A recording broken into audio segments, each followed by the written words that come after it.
Bagaimana nasib Aceh merdeka setelah 2 tahun diproklamirkan Hasan Tiro? Apakah gerakan ini terus bergerak bersama atau berjalan sendiri-sendiri? Laporan majalah Tempo pada tanggal 20 September tahun 1979 menjelaskan secara sederhana bagaimana Hasan Tiro lari ke Singapura melalui jalur laut. Berikut laporan yang diturunkan majalah tersebut. Hasan Tiro ada di Singapura, ini ramai dibicarakan di Aceh. Menyusul ditangkapnya seorang pengikut tokoh Aceh Max Deka oleh petugas keamanan di Medan Bulan.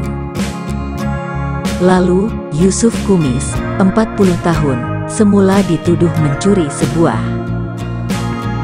perahu milik seorang nelayan dari Jenib, Aceh Utara.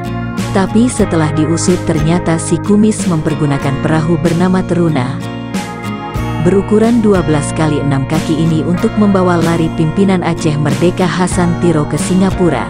Pengakuan Yusuf, ia bersama Hasan Tiro, Daud Panek dan Saiman akhir Maret lalu berangkat dari pantai Jenib menuju Singapura.